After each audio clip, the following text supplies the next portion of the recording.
Welcome to Going Through Health with Gordy and Zed. Where wellness gets a fun twist. I'm Gordy Jenkins, a natural foods entrepreneur, and with me is Dr. Zed DeBout, our resident trained Stanford MD. We are former college swim teammates turned best friends, and now your guide to this crazy world of health trends and fitness hacks with a focus on getting the science right. Get ready for a wild ride. This is Going Through Health with Gordy and Zed.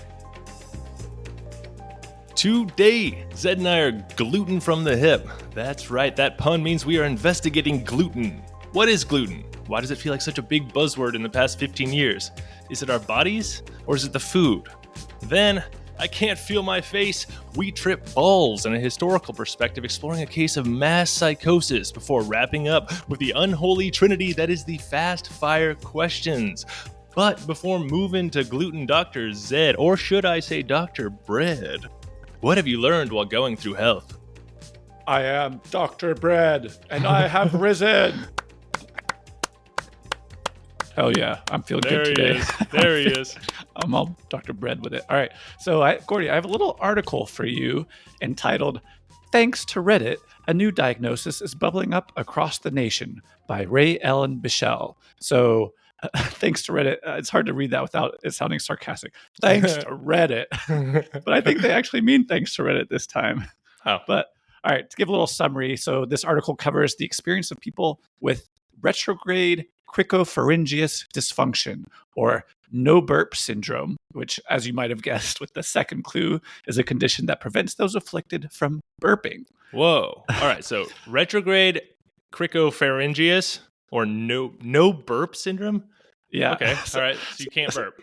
No. Right? So Ray Allen had some fun with this article because she quotes one Reddit user described the gurgling sound as an, quote, alien trying to escape me and pain like a heart attack that goes away with a fart. So hell of a sentence there. So they're relying on the back door to do all the work. So the fart will help the burp sensation.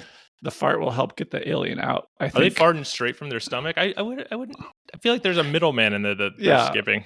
Yeah, a little bit surprised that you can just sort of channel that to the back door. Also, a little curious how many cases are actually an alien trying to escape someone, and no one asks how the alien is doing. They're stuck in there trying to escape, and it's all woe is me. I have an alien in me, but how is the alien doing? Is the alien okay? No, right. Smells like burp in there. But anyway, so since 2019, this procedure has been used, and it involves Botox injections into that upper cricopharyngeal muscle, and that allows the patients to burp. So the treatment was first detailed by Dr. Robert Bastian, and it's gained popularity through the aforementioned Reddit. So our No Burp, the subreddit for this condition, has 31,000 members, and it's been leading to broader awareness and a growing number of patients seeking relief. What do they talk about? What's just not burping? I read one of them, and I sorted by top rated for the last month. And honestly, I don't want to make fun of it because some of it's kind of sad, like people really struggling with this. But then there's people like, oh, how do I just vomited on a first date because of no burp. How do I explain to the guy I'm dating that this no burp syndrome, which I feel for it. That would suck. That would be awful. And I feel like the answer is you explain the syndrome.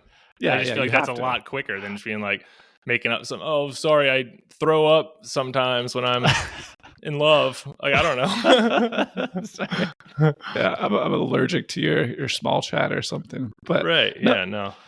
So it mentioned that, so it's basically injecting Botox into that muscle, and that provides pain relief, and plus it keeps the muscle looking young. And patients talk about really significant improvements, improved quality of life. And there is some skepticism among professionals. Some talk about whether there's placebo involved or whatnot. But really the awareness is jumping because of the Reddit community. There's increased demand for the procedure. Apparently, you're not going to believe this, but costs of the procedure vary widely because insurance coverage is inconsistent with patients paying out of pocket. So according to Dr. Bastian, they've heard everything from it costing $25,000 in Southern California to $16,000 in Seattle. And then the last little tidbit is apparently the condition has been noted historically. So 2,000 years ago, the Roman philosopher Pliny the Elder described a man named Pomponius who could not belch. And then from the article, 840 years ago, Johannes de Halvila piled on and included the tidbit in a poem writing, "The steaming face of Pomponius could find no relief by belching." Wow, Pomponius. So Couldn't burp. hell of a thing to made be it. immortalized for. Yeah, I was about to say. Oh man, like Pliny the Elder, he wrote about like some dragons and some fabled stone at one point that'll like give you everlasting life, I believe. So it's nice that I mean, he also did a lot of really important, historian work. But it's also kind of fun that he probably had a little section for Pomponius and like the dog-headed people. No, I'm glad Pomponius made it in there. So definitely stuck in his mind. But yeah, I kind of always took burping for granted, but I can only imagine how awful and bloated and miserable and gassy you would feel and alien filled you would feel if you couldn't get that gas out. Puts a ton of pressure on your butt too, Yeah. But no, so are you ready to jump into our SOAP, our subjective objective assessment and plan today? Let's go there. All right, Zed, let me hit you with the subjective. Our subjective today is gluten. Gluten has been a dietary staple for thousands of years. The word gluten comes from the Latin word for glue, aptly describing the protein's sticky elastic properties that help dough rise and hold its shape.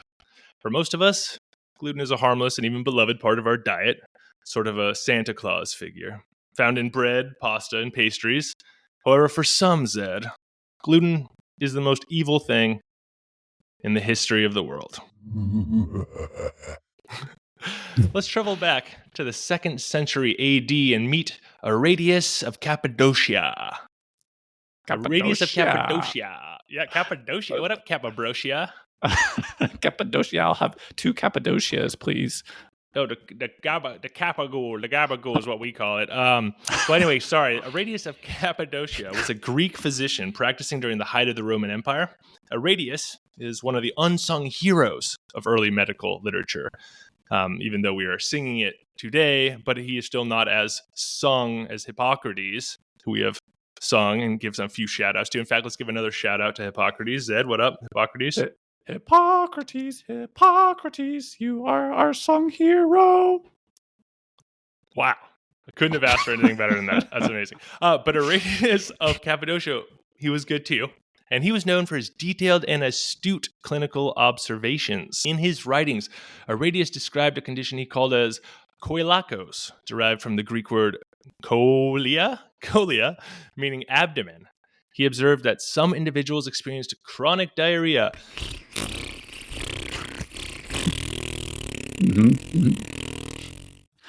I want people to know Gordy made that noise with his that wasn't me. With his mouth and not his sound effect. No, he made it with his butt. Oh, there's the transition. That was there's the transition from we already transitioned. Zed made that sound. Chronic diarrhea and abdominal pain from eating certain foods. Arrhenius wrote, if the stomach be irretentive of the food, and if it pass through undigested and crude, and nothing ascends into the body, we call such persons koilakos. Quite the orator, or the writer, I guess. I know, it kind of had a rhyme. It's another song lyric. Yeah, if the stomach be irretentive of the food, and if it pass through undigested and crude. Yeah, for sure. Good job, Arrhenius. But he didn't identify gluten as the cause. His descriptions still are considered some of the earliest accounts of what we know as celiac disease. The word celiac is actually from the word kolia, which means abdomen.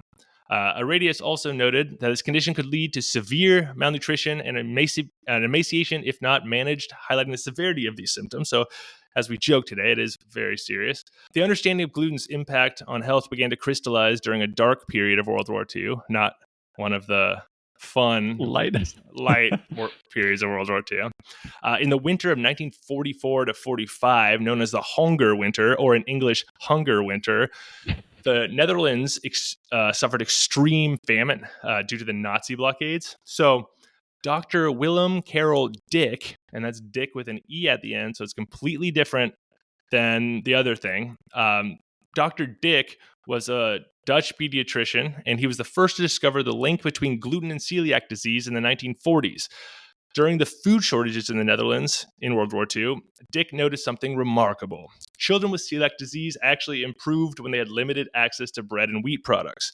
And as the war ended and the wheat became available again, their symptoms once again worsened. And this led Dick to hypothesize that the protein in wheat was responsible for triggering celiac disease. Dang, you know the disease is bad when gluten-free starvation is better than getting your Wheaties for breakfast, which the Germans call Gluten-berg. That's true. That's what they called it back then. How lovable. That was one of the light periods. Oh, yeah, that was before. That's true. Dick's hypothesis, though, was groundbreaking. He conducted clinical trials that confirmed his suspicions, demonstrating that removing wheat, barley, and rye from the diet led to significant improvements in patients with celiac disease. And this was a pivotal moment in medical history, as it identified gluten as the culprit behind the condition. Oh, gluten. I knew it. It's always the last one you think. Today, the gluten-free diet remains the cornerstone of celiac disease management. Research is ongoing to develop new treatments such as oral enzymes to digest gluten and vaccines to promote gluten tolerance, which could potentially allow celiac patients to enjoy a more varied diet. But Zed, the story of celiac disease and its treatment highlights the importance of clinical observation and research, even in the most challenging of circumstances. And it underscores the profound impact of medical advances on millions of lives. So millions of lives touched by Radius, and more recently, millions of lives touched by Dick. We salute them. Dr. Dick. No, genuinely super inspiring. And for all you ignorant people who didn't know shit about Dick, now you do. So you're welcome. Well, and thank you, Gordy. No problem, but that was the subjective, Zed. Now, will you do me a favor and hit me with that objective? Objectify me, Captain. All right. So I want to give a brief, so you touched on celiac disease, but I want to give a quick medical overview of the spectrum of gluten sensitivity disorders. So to back up a little bit, gluten is a composite of structural seed storage proteins called prolamins. Not really something you need to know, but for example, gliadin and glutenin are prolamins found in wheat and related grains such as barley and rye, and even some strains of oat. So I know gliadin and glutenin kind of sound like elves from Lord of the Rings. Oh, yeah, it does. Like, what is it? Yeah. Gliadin and glutenin? They're like definitely twins, right? Oh, yeah, definitely twins. Mm-hmm. Legolas, go forth and find glutenin and bring Frodo with you. I've never seen or read any of those, so I'm going to leave you hanging, but god dang, I wish I could play with you. All right. I also want to quickly define autoimmunity before we go further here, because it's highly relevant for this topic. Generally speaking, autoimmunity is where the body's immune system attacks its own proteins or cells or tissues, mistaking them as foreign invaders. This can lead to a ton of different autoimmune diseases where the immune response causes ensuing inflammation and damage to these tissues and different organ systems within the body. And just to give an analogy, I'll use Batman here. So imagine your immune system is Batman, and the Joker, Batman's arch nemesis, I'm pretty sure, is this naughty antigen that Batman knows how to recognize him and send him packing when he shows his stupid face around town. He's like, I see you, Joker, be gone. Okay, so my body's Batman, Joker's a bad antigen. No, my immune system's Batman. Oh, good. I was like, I'm going to have to start sorry, over. No, keep going. I got you. All right, so this one time, the Joker disguises himself as a butler for one of his hijinks or crimes or whatever. And now Batman gets a little confused and associates butlers with the Joker and with danger. So smart move, Bat Brain. But just like Batman, the immune system can also get confused. And of course, Batman, he already has a butler, Albert or Jeeves or whatever, and Alfred. Is it Alfred? Yeah. All right, Alfred, who's a healthy, integral part of his life. But now, whenever Batman sees Albert, and do it on purpose, he screeches and flaps his wings and gnashes his teeth, and he tries to attack him. Just no idea of how Batman fights. Yeah, it's like, oh, Master Wayne, would you like some breakfast? Get the fuck out of here! Exactly.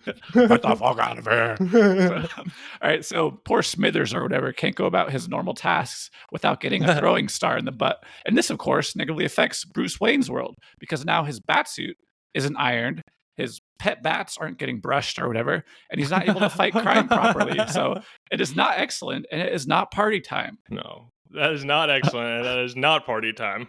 But similarly, to bring it back, the immune system's raids on what are normal constituents of your physiology cause all sorts of issues that results in the autoimmune dysfunction. So Gotham becomes a sticky mess, and they have to change the name to Glutham. Is the outcome of this story? I like that. And then Bane becomes Grain, and he's like, Oh, I am your stomach's reckoning. It'll be extremely painful for you. Oh, man, that's perfect. All right. So, speaking of the bane of some people's existence, celiac disease. That is a multi-system immune disorder that's triggered by consuming gluten in genetically susceptible individuals. So glutenin and gliadin aren't cool, helpful elves for a lot of people. They are kind of evil little elves that cause immune system dysfunction. But anyways, prevalence-wise, it affects celiac disease affects about 1% of the population worldwide. And then when individuals with celiac disease consume gluten, the most well-known sort of mechanism, pathophysiology, takes the form of immune system attack on their small intestine. And that, as you might imagine, leads to symptoms like diarrhea. I was going to see if you're going to do a fart noise again. No. Bloating. I guess what I was thinking is going back to Magic School Bus, and small intestines will lead to bloating. Yeah, you can get. So I guess from I haven't taken a bio class in a while. I was thinking large intestines would be the one that would be influenced.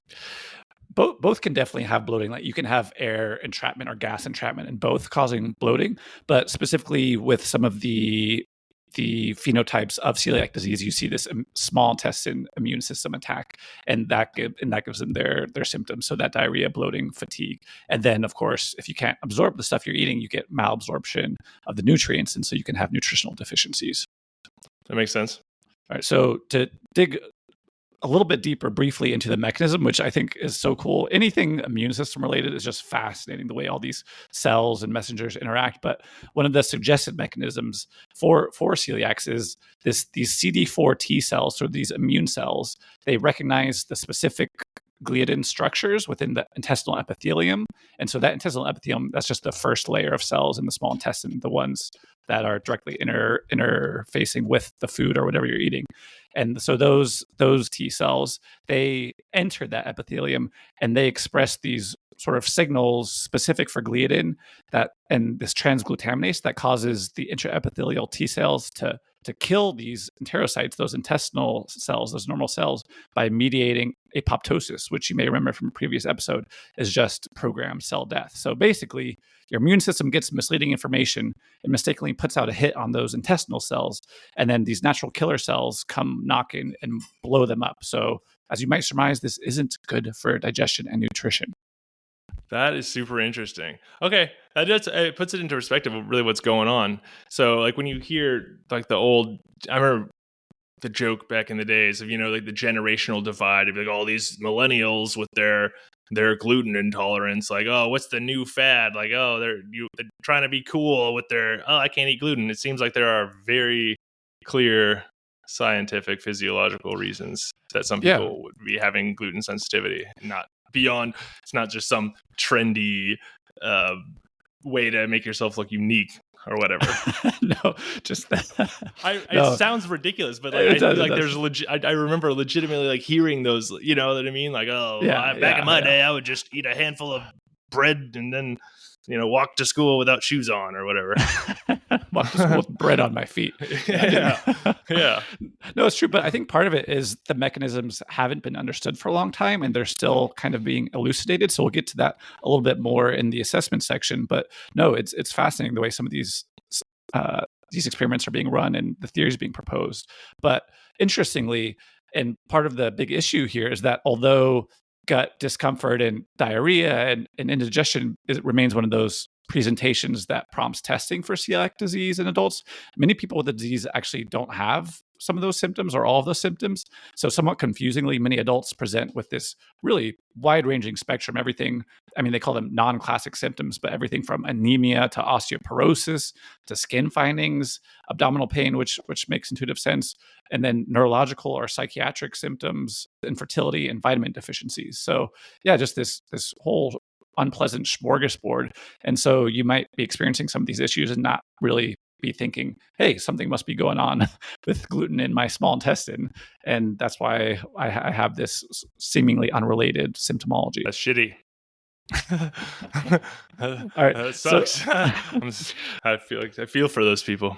So that's the basics of celiac disease. And then speaking towards what you brought up in terms of the more trendy, cool, you said it was a trendy, cool thing to have. I was questioning the veracity of it. Thank you for phrasing it like that. So non-celiac gluten sensitivity, or NCGS, non-celiac gluten sensitivity, is the diagnosis for those that without celiac disease or wheat allergy. Both of those things have been ruled out, but they report symptoms that respond to cutting gluten from the diet. So similarly to celiac, they'll have a spectrum of symptoms, but without the autoimmune markers or that intestinal damage characteristic of celiac disease. And this sensitivity, NCGS, is the most common of the gluten-related disorders, with an estimated prevalence ranging anywhere from 6 to 15%, which is wild. And so again, the symptoms wide-ranging. And because the symptoms are so wide-ranging, I was getting at this a little bit with celiac, but a lot of people bounce around different doctors and they're accumulating these various diagnoses. And so it's maybe not surprising that a chunk of these people self-diagnose with NCGS when they experience improved symptoms after taking gluten out of their diet. Would it be like a gastroenterologist you'd want to go to, do you think? Or who are people seeing, I wonder? Yeah, so I mean, you can imagine if you're having symptoms that are more central nervous system or psychiatric or skin findings, you'd probably be going initially to your primary care or psychiatrist or whatever the case may be. And it can take a while to trace back and narrow down and think this could be something like a gluten sensitivity. So I think that's why there's kind of so much misunderstanding and delay in diagnosing these disorders. And furthermore, so in terms of mechanism of NCGS, like I said before, it's not well understood. So some researchers have found evidence of, again, in the small intestine, increased small intestine permeability secondary to gluten exposure. So that's kind of that leaky gut phenomenon, which we'll touch on in a bit.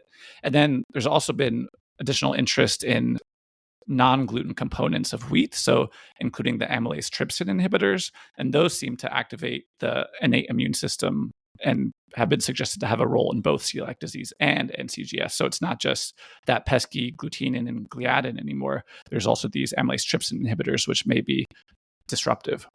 Well, okay, so there's a trio now. An unholy trio. Categories. Yeah. Yeah. So that's the basics of celiac disease and NCGS. And then there's wheat allergy. So this is a little bit more intuitive, or we're familiar with the concept of allergies, where you have this allergic reaction, and this is to proteins found in wheat, and it includes, but it's not limited to, gluten. So symptoms can range from mild, you have your hives and your general gastrointestinal discomfort, and then you can also have severe wheat allergy, where you're having anaphylaxis, like you would to a bee sting or something like that. So that's wheat allergy. And then this kind of gets a little bit more towards your question before in terms of diagnosis and what doctor you go to. But for celiac disease, there's this combination of diagnostic criteria where you need serologic testing. So that's just diagnosis using the blood serum to find the presence of these antibodies in patients. And then there's genetic testing, because interestingly, almost all individuals with celiac disease have a couple of genetic markers, but just having these genetic markers isn't alone diagnostic, because many people without celiac carry those genetic markers. So that is a sort of a supplemental part of the diagnosis, but not by itself enough. And then you have small intestine biopsy. So this is pretty much basically they go and the gastroenterologist goes in and grabs a little bit of that small intestine to confirm the diagnosis, and they have certain findings that they're looking for under the microscope. Oh, that's interesting. Okay, I didn't realize how intensive. Yeah. So it's a long, kind of involved process, and the small intestine biopsy is pretty invasive. So it's not nothing. And then there's also the gluten challenge. So in some cases, particularly if the patient has already started a gluten-free diet, just trying it to see how they feel, they might require a gluten challenge. So this involves consuming gluten-containing foods for a period as much as 6 to 8 weeks, followed by that repeated serological testing and or biopsy to see if those symptoms are coming back. So imagine, I don't know, just kind of imagining gluten challenge. Yeah. Me trying to fight my insurance to cover my culinary tour of Italy. I'm like, hey, if I'm going to eat gluten, I'm going to Rome. And I'm eating pasta for 6 to 8 weeks. And hey, we'll see if I have it or if I don't. I feel like that's a very good test. I would go with you. The gluten challenge. That sounds like a good TikTok thing. All right. Sounds like a great. I'm down. Such a boomer thing to say, and that's a good TikTok challenge. Yeah, at least you didn't say like Tic Tac and then like make the joke that you're like, oh, I don't even know how to say TikTok. I call it Tic Tac. No, almost that late. Because I thought of that, but I didn't say it for that reason. All right, so I mentioned this before, but diagnosis of non-celiac gluten sensitivity is pretty much you rule out celiac disease and wheat allergy. So you do all those same serologic testing and endoscopy and wheat allergy testing, and then if all of those are negative, you do this symptom assessment and gluten challenge. So you send your patient off to Italy and they do symptom recording and they trial out this gluten-free diet and see if there are any positive changes in their symptoms. And then they actually reintroduce gluten again to see if their symptoms come back with the consumption of gluten. So basically a diagnosis of exclusion and then trying to manipulate gluten as the variable, whether you're getting better when you take it out of your diet versus getting worse again when you add it back. And the clinical criteria is symptom improvement on the gluten-free diet and getting worse when you're eating gluten, which kind of makes sense. That is intuitive. That makes sense. All right. So awareness of these disorders is actually pretty important for a couple reasons. One of which, so given this smorgasbord of presentations, early and accurate diagnosis can be tricky. It can be a little elusive, but it can help prevent a ton of pretty not great complications such as malnutrition, osteoporosis, and other autoimmune complications in those celiac disease patients. So that's why it's important to identify early and start implementing that gluten-free diet.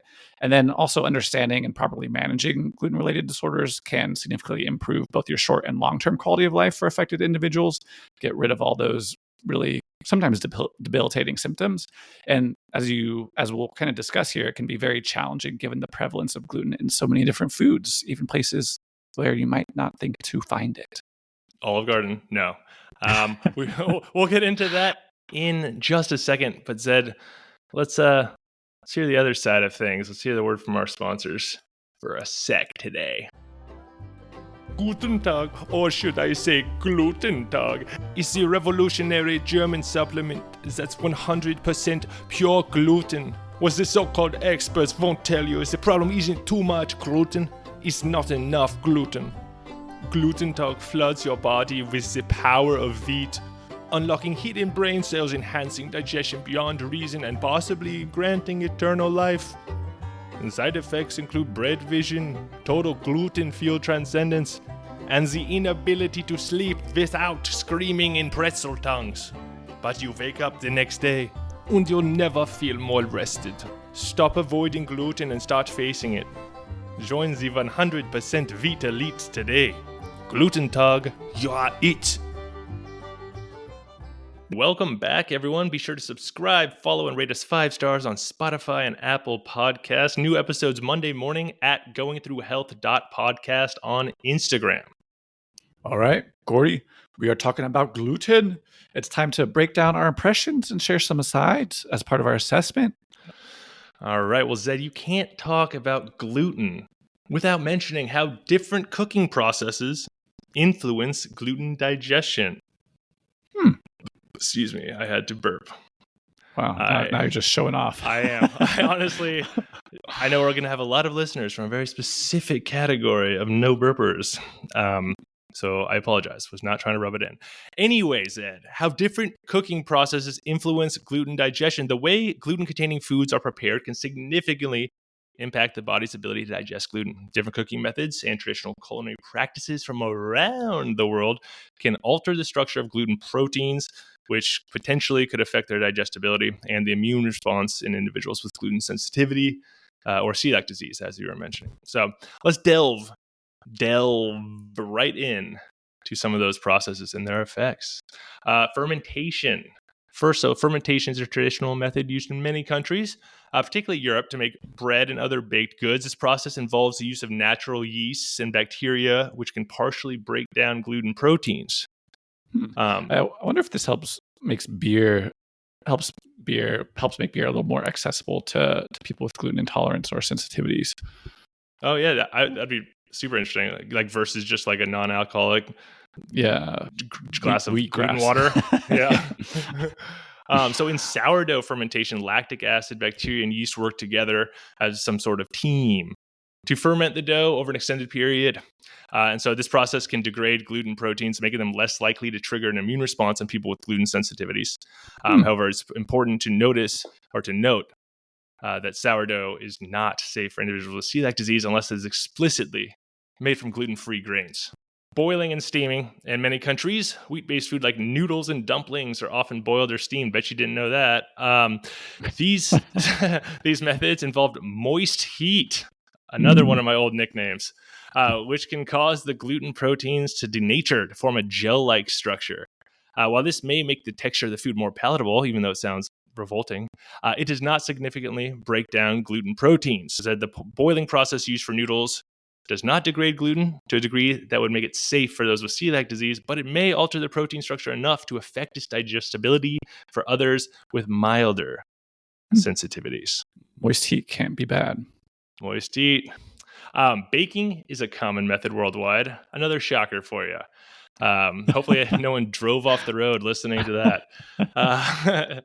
The high temperatures and dry heat used in baking can cause gluten proteins to form strong bonds, kind of like what we have, Zed, creating the chewy texture, kind of like what we have, Zed, characteristic of bread and pastries. And this process can make gluten more resistant to digestive enzymes. So, for instance, traditional bread, that's bread that wears its traditional vestments. Baking at high temperatures can make gluten proteins more resilient, hormesis, potentially making them harder to digest for some individuals. So we are creating gluten super soldiers in our kitchen, and the mainstream media is completely silent. Zed. They're literally being bred to wipe us out. makes me sick. No, it makes me even sicker than you, probably. Frying, popular in, I'm not going to list the countries, but it can also impact gluten. The high-fat environment, kind of like Mississippi, can cause gluten proteins to undergo Maillard reactions, which might alter their digestibilities. I think we've talked about Maillard reactions recently. What are we talking about? Glycation or glycation? Glycation. Yeah, Maillard and Billiard's kind of our two safety zones. We feel really comfortable. Yeah, there's double L words like that. Yeah. It's kind of our bread and butter. Bread and butter. So while frying can change the protein structure, it does not necessarily make gluten easier to digest and can still pose a problem for those with gluten-related disorders. As I conclude today, different cooking process can affect the structure and digestibility of gluten proteins in various ways. So while fermentation, boiling, steaming, baking, and frying all have unique impacts, none of these methods render gluten completely safe for those with celiac disease. However, they may influence the degree of symptoms experienced by individuals with gluten sensitivity. Wow. No, it's honestly fascinating, and I genuinely don't know if I have a gluten sensitivity, but I am going to try steaming and then boiling my fermented sourdough bread. And how do you not know if you have a gluten sensitivity? Because I haven't gotten the serologic Never had testing. gluten before? No. I haven't gotten the biopsy. So how the heck would I know? I don't know, Zed. Why don't you take the reins and let us know something that you found that was interesting / compelling? All right. So honestly, kind of like I mentioned before with the immune system, and I don't know, there's just so much interesting stuff. This isn't remotely comprehensive, but I'll start with leaky gut. So this is a little study in gastroenterology. 2008. I like how chipper you're. Yeah, right. Well, it's not comprehensive, but all right, we're going to start with leaky gut. Like, oh, gee, that sounds. It's about to get comprehensive. What's leaky gut? That sounds like an old pub in like a witch universe. Well, that'd be apropos outside of your old pub. Hold your horses, and I'm going to tell you. All right. Okay. So gliadin, the study is called Gliadin induces an increase in intestinal permeability and zonulin release by binding to the chemokine receptors CXCR3. zonulin release. Now we're getting into kind of your Trekkie. Yeah, I was gonna say R2D2 find CXCR3 and stop all the hail gluten. Lord Zonulin. Zonulin is coming, and he will turn us into a human zoo. and like these aliens, actually, I don't know if the aliens are like this, but humans are kind of donuts if you think about it. So, and I'm not like, oh, Go on. It's not like, oh, you're a freaking donut. But physically, we have these physical barriers to protect ourselves from the outside world, which is also inside of us. We're kind of a hollow tube. If you think about our GI system as the outside world kind of proceeding from our mouth to our butt. So that's the way we're donuts. And speaking, never wanted a donut less. So speaking of the intestinal epithelium, which we were talking about earlier, there are these tight junctions of the intestinal epithelium between those cells within our small intestine. And these tight junctions are these specialized structures. And as you might imagine, they're keeping it tight. They're forming this barrier between adjacent epithelial cells.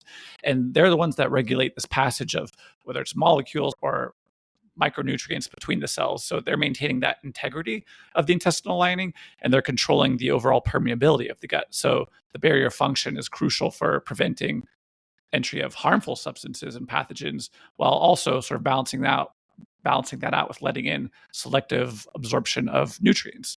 So there are various environmental triggers that have been found to disturb or compromise those tight junction function, those barriers. But in this study, the researchers identified this receptor, the aforementioned CXCR3, as the receptor on these epithelial cells that binds our old friend gliadin. So they provide evidence that gliadin binds to this receptor, and that initiates this increase in intestinal permeability, which enables gliadin and other small molecules and non-self antigens to squeeze through those tight junctions, which aren't so tight anymore. They're kind of a little looser, and they make their way further inside into the intestinal mucosal tissue. So in genetically predisposed individuals, that those gliadin molecules can attract and stimulate other immune cells and those natural killer cells. So that leads to that early activation of the immune system of the celiac disease inflammatory response. So again, kind of how we spoke about autoimmunity, this is a proposed mechanism for how that whole process gets started in celiac patients. That's cool. But I don't know, it definitely made me wonder. It's interesting. Sorry to interrupt you, but to your point earlier, a lot of these studies are in the past 10 years, or more recently, compared to, just kind of like underscoring your point that maybe we just didn't know even close to as much as we did now about how it all works and the mechanisms involved. Hold up. Do you think 2008 is 10 years ago? Yeah, right? What is it? 10, 2016 right now. 7. Damn, the Zonulin's got to him. Warp the world. All hail Zonulin. I was never taught math. No, so I know for me, it definitely, the leaky gut thing, it brings up questions or makes you wonder, even in non-genetically disposed individuals, is there this same permeability effect? Is there the same impact on gut security and inflammation? Is that kind of what's triggering some of this non-celiac gluten sensitivity? So anyways, and there are a ton of related studies. I was going down this big rabbit hole, but I won't get too much more into the weeds. But anyways, I thought that was one really interesting study. Anyways, did you free yourself from the clutches of Zonulin? Yeah, I did the math. It's been 16 years, Sid. It's been 16 years since whatever you were talking about. All right. So related to mechanistic ways that this process comes about. So there's also this Science article. Well, it's in Science, one of the good ones, in April 2017. Gordy, how long ago was April 2017 in years? 1 year in the future. Correct. All right. So in this article, How Infection Can Incite Sensitivity to Food, the researchers found certain viral and microbial infections can disrupt our very own immune system's tolerance to dietary antigens. So these viruses that aren't even related to the food we're eating can cause the immune system to overreact or misidentify these food molecules as potentially dangerous, leading to chronic immune disorders like celiac disease. So, and the viral infections or the microbial infections, they can be subclinical. So you might not even know you're infected, but they can still trigger this immune process. So to quote from the paper, basic studies are beginning to reveal complex mechanistic interactions between the microbiome, diet, and inflammatory and metabolic conditions. Overall, there appears to be three main factors responsible: the antigen that triggers the maladaptive immune response, so that's just the virus or the bacteria, and then the microbial milieu, so that's aka the microbes and or the other environmental antigens present, and the genetic milieu, aka genetic predispositions and transcription, etc. So yeah, just fascinating how co-infection, or not co-infection, but just infection with some of these viruses that you might not even realize you're infected with can trigger this immune response to foodstuffs. Wild. Yeah, that is actually pretty crazy. Yeah. Whenever there's like those like tied in like little, it just always gives me little zombie vibes, you know, just like, yeah. Dude, if you like want to engineering, you know, like if you want to get real zombie vibes, do a deep dive on viruses. They are freaky, even freakier than zonulan aliens, I would posit. If I did a deep dive on it, could I put my research on a piece of paper that we could present to people in the form of a podcast one day? Absolutely not. Anyways, right. no, definitely. We should do it. We should do a viral episode. Viral, yeah, I wish. Let's go viral. All right, we already thought the episode title. Sorry, back to this episode. All right, so that's potential viral impacts on mechanisms for gluten sensitivity. All right, so another sort of symptom or phenotype of celiac disease is called dermatitis herpetiformis, which kind of sounds like a Harry Potter curse. Dermatitis herpetiformis. What would that do you think? Well, I can tell you exactly what that curse would do. I feel like it'd just like give you like a cold sore on your lip or something. Very close. It would give you itchy bumps and blisters on your skin as a result of gluten sensitivity. So, yeah, hell of a curse. But it needs the gluten though to fully like work, right? You could hit someone with it, they'd be like, what? Like in a fight, it's not really, you need to like hit them with the curse and then like serve them bread immediately. Dude, I think it's magic. I think you can just give them gluten insensitivity if you get it right. If you're swishing and flicking. How is your opponent having like an acute gluten sensitivity going to like disarm him in I battle? see what you're saying. Like, unless you have like a baguette to beat him over the head with or stuff down his old gullet. Like, I don't know what you do. I think you're just trying to like annoy them and just kind of get inside their head. All right. And their gut. Well. So dermatitis herpetiformis. So most people diagnosed with, I'm not going to keep saying it because it's so long. So most people diagnosed with dermatitis herpetiformis. Oh no, I just got bumps all over my face because you said it. Most people have celiac disease, but they may or may not have gastrointestinal symptoms like your diarrhea, your weight loss, your abdominal discomfort. So they could just have these skin bumps and not have the GI symptoms, but still have celiac disease. So again, keep coming across this, but the mechanism, gosh dang it, is unclear. So one theory is that it similarly forms as a result of the formation of antibodies to gluten, and that these antibodies then cross-react with autoantigens, and they form complexes, and those deposit in the skin, and that's what's causing those cutaneous manifestations. So you wanted to know what you'll feel like with the curse? It's described as super itchy papullovesicular eruptions. Does that sound good to you? No, that sounds awful to me, Zed. I'm sorry for asking even. But so they're often found symmetrically, which is kind of interesting, on extensors. Now they don't sound so bad. Well, if they're symmetrical. But so they're found on buttocks, the back of your neck, scalp. Have that. Elbows, check. Have them. Knees. Got them. Back. Got it. Hairline. Got it. Groin. Yep. Face. Yep. Face is on. My neck. My back. My pasta give me celiac. Oh. But with the utmost respect. All right. Right. So, naturally. Right. So this is straight from the Cleveland Clinic website. They say, although the bumps on your skin look similar to herpes, you don't have herpes. Devastating news for Gordy, who doesn't normally side with herpes, but he loves gluten. So, unlucky bedfellow. So again, you may or may not have symptoms of celiac disease if you also have dermatitis herpetiformis. So I just thought that was an interesting aside on other manifestations of celiac disease. All right, so that is dermatitis herpetiformis. All right, so this next thing that I found really interesting is well, multiple things, because gluten can take many hidden forms. So some of the biggest surprises I found were in terms of food. So you find gluten in deli meats and hot dogs, soy sauce, ketchup. I didn't think any of those were super intuitive. Candy. No. So certain candies, apparently, especially those with malt or licorice, contain gluten. So no one is getting it from candy because no one is eating malt or licorice candy. But no, to quickly flash back to the deli meats and hot dogs. So processed meats use gluten as a filler or a binder. Obviously not meaty, but more physical properties make it a common processed food additive. So flavored hot dogs are like the multivitamin of like the bad things sort of. It's like, hey, we got some space in this wiener. You want to throw a little gluten in there? Yeah, hey, fill it up with gluten. We're not using it. Oh God, no! They are really the multivitamin, the multivitamin. Yeah. So, flavored yogurts and then processed cheeses were two other kind of surprising foods for me. And then cosmetics. I'm not using a ton of these, but still, well, I'm using shampoo and conditioner. Gordy's using soap. We all know.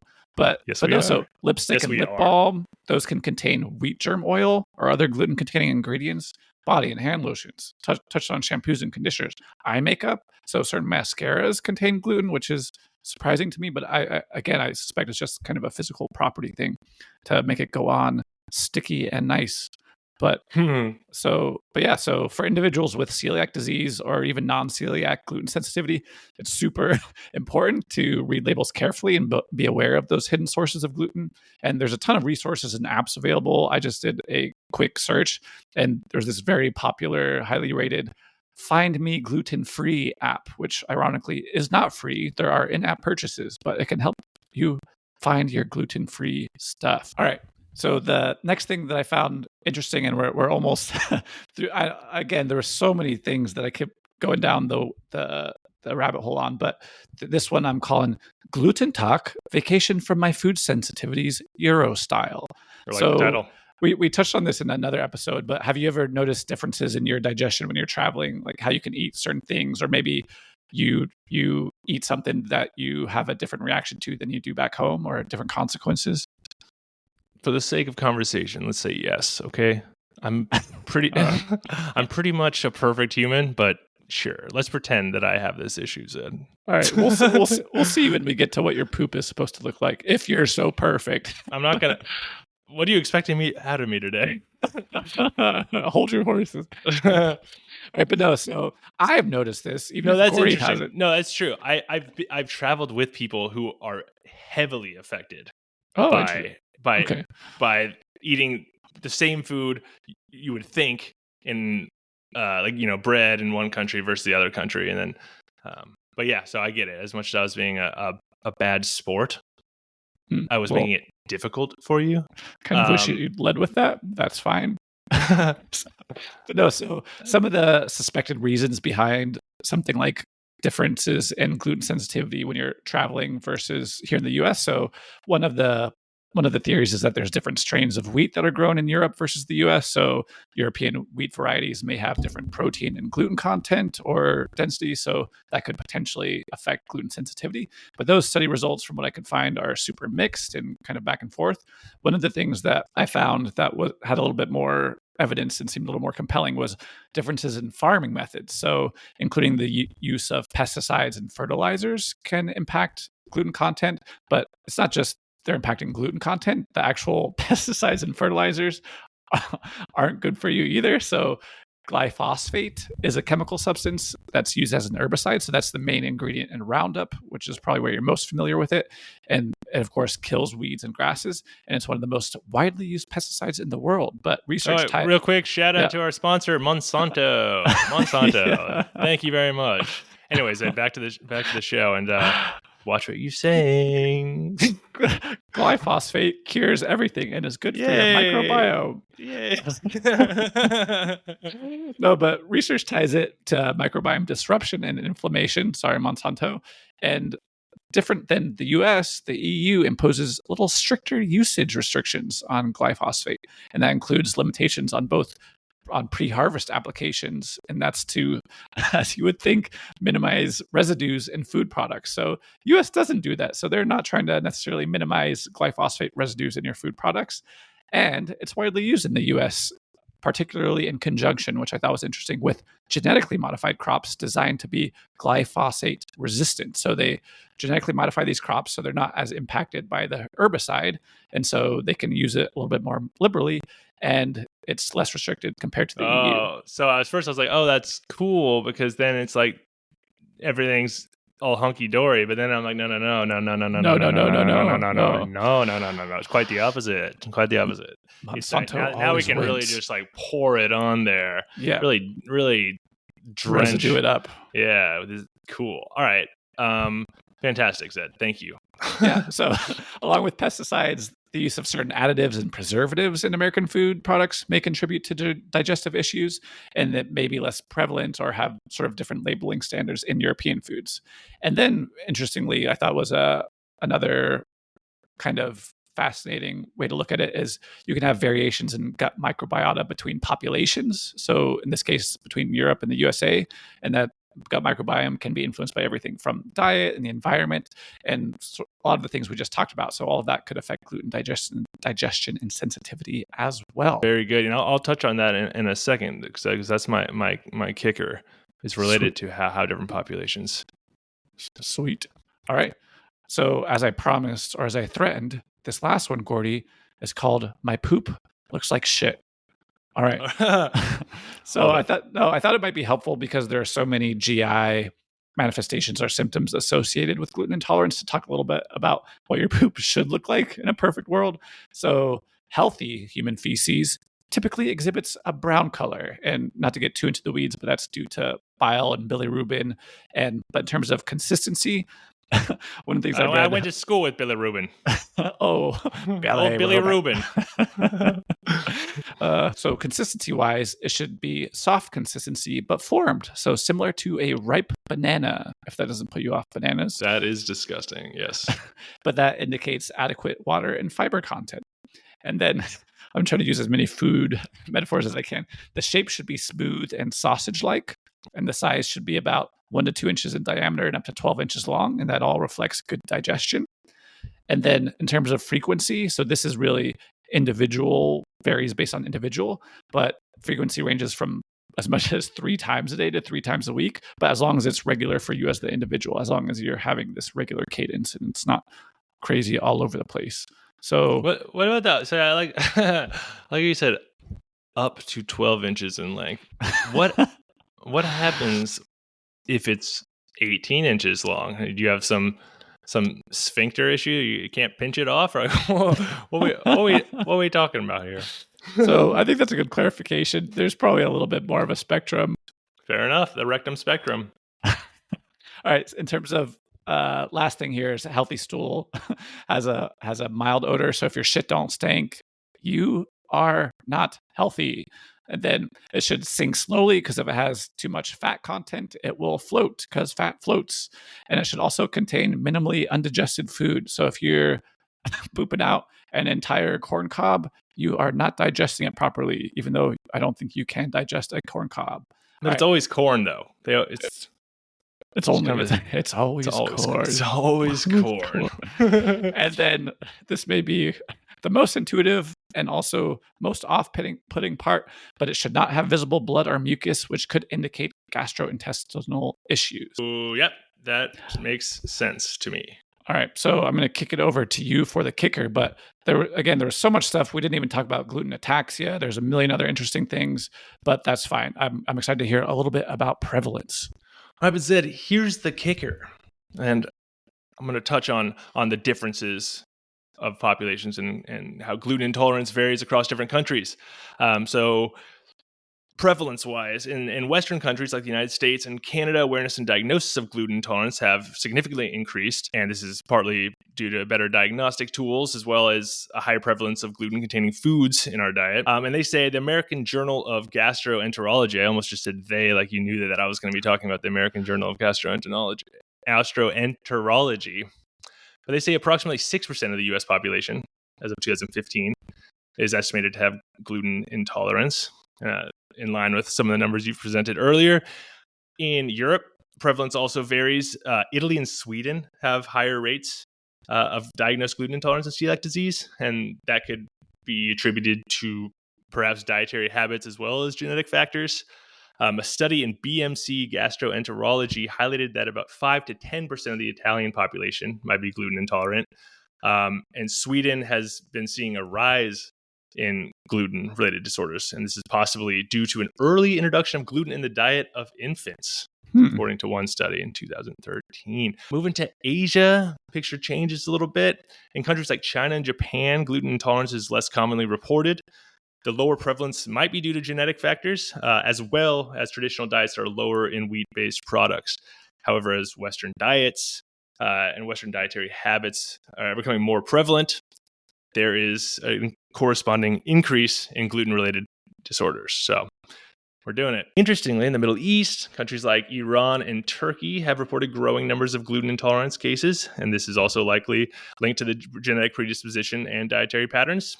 And research published in the World Journal of Gastroenterology indicates there's a lot of gastroenterology journals, and I read them all, indicates that awareness and diagnosis in these regions are on the rise. Yeah, I think that the awareness piece is really interesting because it kind of harkens back to that no burping thing, how awareness has such an impact on prevalence and diagnosis in both kind of a positive way and a negative way. But yeah, maybe not so surprising that as awareness increases, there would be more prevalence or diagnosis. And that was actually kind of one of my key takeaways of mentioning this, is that while it is a global issue, its prevalence and awareness vary very, very, very widely. And so, yeah, factors, genetics, dietary habits, and healthcare infrastructure all play crucial roles in the differences. But as medicine's understanding of gluten intolerance continues to evolve, as we've pointed out today, it's evolving quickly now. And as we learn more, so will the approaches to managing and diagnosing this condition across different populations. But Zed, before we wrap up our discussion on gluten, what are the GTH Big Three Bangers? All right. So here are the GTH Big Three Bangers of gluten, and try to make these a little more practical. So as I look at the title, practical. All right. So first one, send me to the Gluten-berg principal's office. So now that is a practical title. So by that, I just mean seek proper medical diagnosis. We covered this a little bit in the subjective, but if you are experiencing persistent GI symptoms or other health issues that you suspect might be related to gluten, it's super important to seek a proper medical diagnosis. Conditions under this gluten umbrella can have overlapping symptoms, but they do require different diagnostic criteria. So ideally, you would consult a healthcare professional for appropriate testing and diagnosis, and then proceed from there. So that leads us to the second banger, all right, also practically titled Gluttony, the first of the 7 deadly sins. So by this, I just mean it's important to consider a gluten-free diet under guidance and not be too glutinous. If you're diagnosed with celiac disease or NCGS, adhering to a strict gluten-free diet is the basically one essential treatment right now to avoid serious health complications. And then for those with NCGS, a gluten-free diet could help alleviate symptoms, but regardless, it can be helpful to undertake dietary changes under the supervision of a healthcare provider or a dietitian, basically just to ensure that you're getting comprehensive nutrition and to avoid unnecessary restrictions and make sure you're not missing out on your multivitamin hot dog or whatever the case may be. So just going about it smart. So there's a ton of resources out there again. All right, ready for the third one? Maybe the most practical of them all. Let's go. All right, this one, 10 things I hate about glue. All right, so this one is more of a not a cautionary, but kind of a step back and looking at things a little bit more holistically. It's important to remember in medicine or science, everyday life, it's very difficult to isolate just one variable, in this case, gluten. So as we kind of covered, as we dug into the topic, there's ton of very real scientific evidence and more mechanistic studies coming out behind these sensitivities, as well as I'm sure you've heard in your social life or interacting with others, anecdotal evidence out there from people that tell you how these changes, these cutting gluten from their diets, really help make them feel better, et cetera. But it is important to be aware that generally, when you're cutting gluten, you're also cutting all sorts of foods with low nutritional quality and various degrees of processing or pesticide use. And you're rarely doing it in isolation of other types of lifestyle changes. So basically, that all to say, like, feeling way better is a good thing, but blaming gluten for everything is kind of a version of throwing the baby out with the bathwater. So the situation is probably a little bit more complex, but that's okay. If you're feeling better again by cutting this from your diet, that is a good thing. Just like throwing the baby out with the bathwater, an expression. Is that a good thing? Yeah, I think if it's Rosemary's Baby, you definitely want to throw it out, but don't waste the bathwater. Save the bathwater. You want to save the bathwater, in case you need to bathe again. Now that's healthy. Well, Zed, that was very healthy of you to share that with us. But now it is time for a little segment I like to call a historical perspective.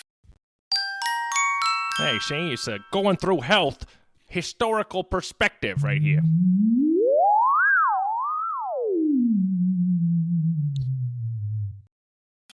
Today, Zed, we are diving into a truly bizarre and fascinating historical event that involves bread, hallucinations, and possibly even a diabolical CIA experiment. Buckle up. Yeah, buckle up, Zed. Because this wild story is of the cursed bread incident. Picture this. It's August 16th, 1951, in the quaint village of Pont-Saint-Esprit, France. The day begins like any other, with villagers going about their daily routines, dressing like mimes, riding around with baguettes in the baskets of their bicycles, smoking cigs, shit-talking the American pigs. The war has been over for 7 years. Go home. But soon, things take a dark and surreal turn. May we?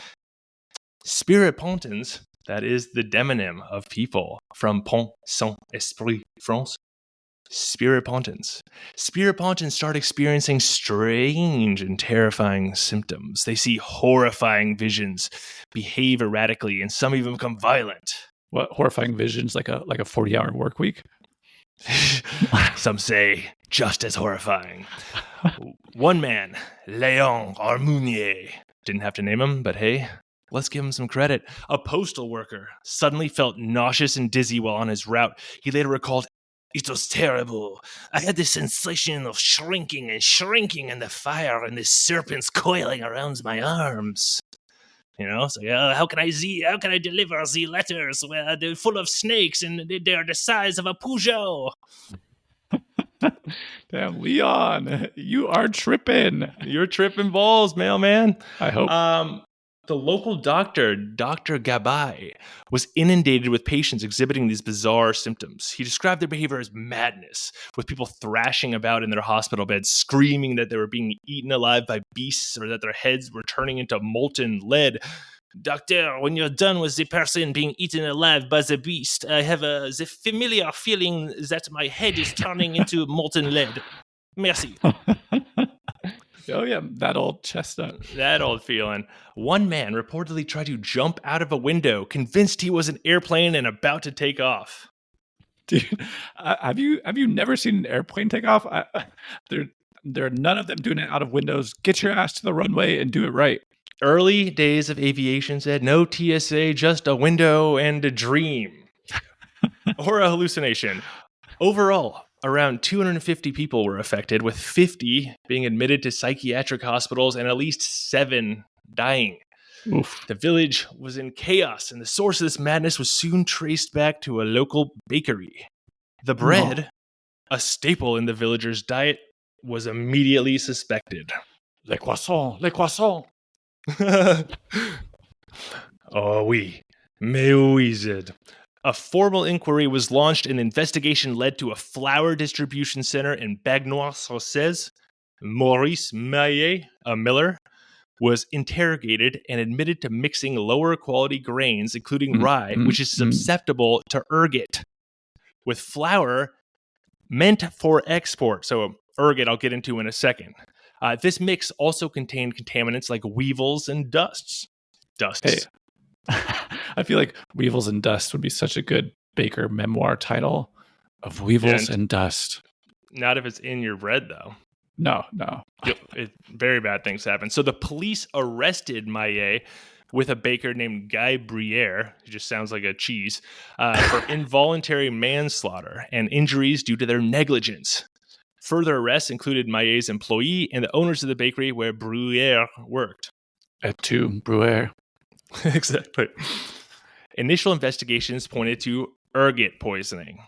Ergot, as in, did you see ergot eaten alive by that beast? Is a fungus that infects rye and other cereals, producing alkaloids similar to LSD.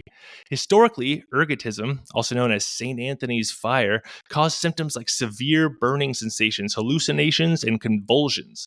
The fungus had caused similar outbreaks in Middle Ages, often leading to mass hysteria and even witch hunts. Hey, cogito ergot sum. I think, therefore I'm mad. Could that be something? Could be, but I'm just glad because I thought you were putting a spell on me again. And I said, no. Don't you dare. Zed's been eating ergot again. But Zed, the story doesn't end there. No, sir. In 2009, investigative journalist H.P. Albarelli Jr., son of H.P. Albarelli, published a book that proposed an even more sinister theory. According to Albarelli, the cursed bread incident might have been part of a covert CIA operation. In his book, A Terrible Mistake, the Murder of Frank Olson and the CIA's Secret Cold War Experiments, Albarelli suggested that the CIA was testing the effects of LSD on the unwitting population as part of their MK Ultra program. He cited declassified documents and interviews with former CIA officials to support his claim.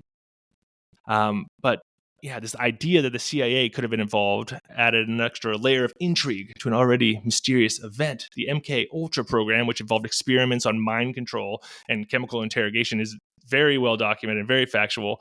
But the notion that an entire village could be used as a testing ground is quite chilling. However, the Wikipedia page will tell you that these claims are quack. I can't imagine the CIA doing something as unethical as falsifying a Wikipedia page. So they're in the clear, though. I can't. That seems pretty nefarious. That would be pretty nefarious. That would be fucked up. That's some next level psyops. Yeah, no, they're not messing with Wikipedia. And they don't do that. But seriously, the MK Ultra theory has some holes in it, Zed. Historian Stephen Kaplan, author of an earlier book about the events, said this would be clinically incoherent. LSD takes effects in just a few hours, whereas the inhabitants showed symptoms only after 36 hours or more. Furthermore, LSD does not cause the digestive ailments or the vegetative effects described by some of the townspeople. I don't know. Stephen Kaplan, pretty familiar with LSD and what it does. Yeah, he's like, trust me, that wasn't LSD. Y'all don't even know about LSD. For me, Zeddy, what makes this story even more compelling is the visceral and vivid nature of the hallucinations experienced by the villagers. One man named Charles Grangeau recounted that he saw blood dripping down the walls and monsters with claws trying to grab him. Another woman believed she was being attacked by snakes and ended up breaking her own arm trying to fend them off, which is how they teach you to fend off snakes in France. I mean, I guess this is before Steve Irwin kind of had international acclaim or whatever. So how would you know how to kind of, tackle snakes? Well, I think it's like the classic dilemma of like, would you rather fight something with two arms or one really long arm?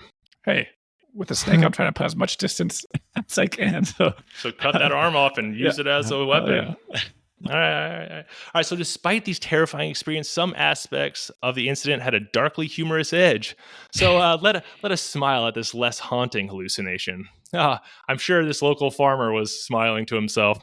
A local farmer, in his hallucinatory state, tried to milk his cows while naked, believing that he was performing some sort of ancient ritual to appease the milk gods. Did it appease them? I mean, he got humiliated. I feel like this story, like we're very close to getting an Aaron Rodgers story like this. Yeah, he's coming up.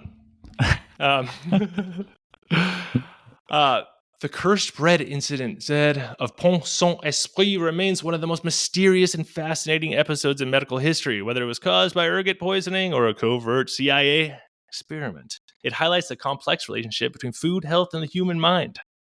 So, if you ever find yourself chewing on a piece of bread, and suddenly you're searching for the nearest window, and if you think you can make it to the window before anyone can stop you, and if you believe that you've just got just enough fuel in you to get to Paris, and if air traffic control has cleared you for takeoff, just chill, relax, and remember it's probably just the bread, or maybe, just maybe, the CIA playing a little prank on you. So chill out before you piss off the milk gods. Thank you, Zed. Amen. Amen. Mighty, mighty milk gods. Mighty milk. All right, Zed, you know what that music means. It is time for our fast fire questions. Gordy and Zed's Fast Fire Questions. That is right. It is our fast fire questions. And as always, we like to start out with the first question, which is, would you rather? Would you rather? Zed, would you rather have to wear the same exact clothes every day for a month? You can wash them and stuff, but they just have to be the exact same clothes, same style. You know, you can't you look like you're a cartoon character. You're dressing the same every single day. But you can't explain to people when they ask you if you're wearing the same clothes every day. So you can't be like, oh yeah, I'm wearing the same clothes every day. Instead you have to flat out deny it. So you have to lie to them and gaslight them and tell them that you are not wearing the same clothes every day. And you can't ever tell them opposite. So that's a whole month of that. Of you just being really weird to everyone you meet. Okay? Or would you rather not be able to use a toothbrush for a month, but you can floss and stuff? This is always a classic options that I'm thinking between the two. No, I think the clothes one just sounds kind of fun. So you can't do the Steve Jobs thing of being like, oh, I wear the same black turtleneck every day because I'm so focused on Apple. I've never worn a black turtleneck before. Yeah, you're wearing a black turtleneck. Yeah, exactly. You invented Apple. Yeah. Yes. Good. You get it. I'm already doing it. Yeah. You get it. I think I would do that one. So I actually, maybe slightly embarrassing, but in high school, there was a group of us that did this shirt challenge where we had to wear our shirt for as many days in a row as possible, and we couldn't wash it. So it's extra nasty. And whoever won it, I forget what the prize even was. There probably wasn't a prize. It probably just sucked the whole time. But I actually did win it. And kind of apropos of our body odor episode, I was putting on a lot of antiperspirant, but I did have to kind of throw that shirt away afterwards. But I was able to explain it. But anyways, point being, I think I've had the necessary training and practice gaslighting, so I'm ready. Sign me up. All right. Plus, brushing your teeth is important. That's a very good point, Zed. And I am probably going to.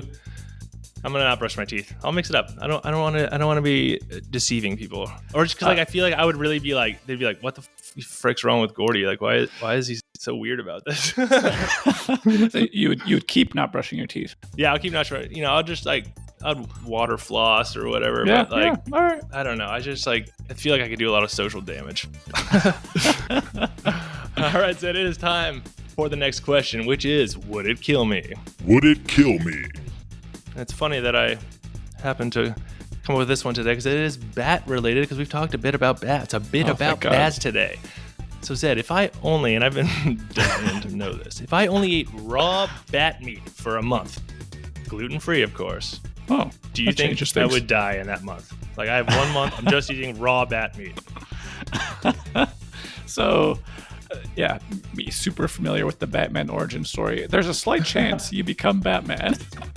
I think honestly, that's kind of like, how many raw bats do I have to eat? Yeah. So there's a pretty good chance. I shouldn't say pretty good. It obviously all depends on preparation and cleanliness standards. Well, they're raw. They're raw. But are they washing their hands when they're cutting it up and stuff? But no, I think there's a pretty good chance you'll contract some sort of potentially bacterial infection or get sick. I don't think you'll die. I mean, you're gonna have a blast. Let's be real. But there's a chance you become Batman. You get a lot of good protein. There's also a just chance that I like shut the world down for several years, though. That's true. That's true. The other outside chance is you contract the first bat flu disease and change the world in a bad way. The first bat flu disease. So yeah, I think you could go either way. I don't know. Are you tempted? No, I'm just like how bad is raw bat meat really? You know, everyone's asking the question. I just had the balls to ask it on a podcast. Zed, it is time for our final question, which is not a question. It is Shock the Doc. Shock the Doc. Zed and... Sorry, was I not supposed to be shocked yet? Oh my God, I killed Zed. Oh no. I shocked him. No. In March 1876, the residents of Bath County, Kentucky, experienced something straight out of a bizarre sci-fi movie, a shower of meat falling from the sky. Mrs. Crouch, who witnessed the event, described chunks of raw meat dropping onto her farm on a clear, sunny day. The pieces ranged in size, some as small as snowflakes and others as large as 3 inches. 1 Z. Speculation ran wild, with some claiming the meat was beef, while others saying it was bear, mutton, or even human flesh. Like I love this, like people standing around. That's bear. No, that's human. No, it's bear. It's like, all right, it's definitely either bear or human. Okay, you guys are both right. Just move on. Get that out of your mouth. Don't touch that. So a few brave souls even tasted the mystery meat to solve the debate, and no one could agree on its origin or type. Yeah, because like the dude that offers to eat the meat that mysteriously fell from the sky is going to be the smartest guy in your village. Like, oh yeah, like the one with his tongue out, like catching meat snowflakes on his tongue. Meat slapping onto his face. He's like, oh no, don't worry, I'll do this. I'm a man of science. And he's like, oh, give me yum. Bear, that's bear. I'm undecided. It is either bear or human. But either way, I liked it and I want some more. So the most widely accepted and disgusting explanation, a flock of vultures had feasted too hard only to vomit simultaneously mid-flight. This mass regurgitation theory remains the leading explanation, though it leaves a lot to be desired when you consider the unfortunate souls who sampled the sky meat. It's like rotting meat that's been eaten by a vulture and then thrown up onto the ground, and then like you're like, okay, well, at least history will remember me as a brave soul, not as like a freaking weirdo with like pica or something. The Kentucky meat shower is one of those strange historical events that make you question everything you thought you know about weather, and also make you grateful that your local forecast is never cloudy with a chance of vulture vomit. Also said, the Kentucky meat shower sounds like a really messed up sex term you would look up on urbandictionary.com in 2009. That's our show. Bet it is on there. We'll look it up for another episode. Thanks for listening to Going Through Health with Gordy and Zed. Listen each week on Spotify or Apple Podcasts. Listen each week. Oh, gotta pull back there before I go too deep. New episodes available early Monday morning. Follow us on Spotify and Apple Podcasts. Please give us 5 stars or whatever the most is. It's still 5. I've been looking, right? At goingthroughhealth.podcast on Instagram. Lots of good content. So much good content. Any questions? Content. A meat shower. It is. Our Instagram page can only be described as a meat shower, ladies. There are human flesh and bears. Bear or human. Any questions, please email us at gordyandz@gmail.com, and we will try to answer them. Zed, this is a blast. Thanks for gluten funky with me. I can't. That's not a pun. I don't know. No, try again. Thanks for... we got this. Glue, man. Thanks for keeping it gluey. Gluing us together. Glue gaga. Here I got it. That was a glue 10 out of 10 episode, Gordy. You did it. All right. Said you didn't ever respond to my suggestion that we title this on Vladimir Gluten Invades Ukraine. Is the bread army toast? But we'll discuss that afterwards. I looked at the doc, so that is our title. All right. Hey, thank you everyone for listening. Later. Stay healthy. Stay in health. Go to health. Go to health.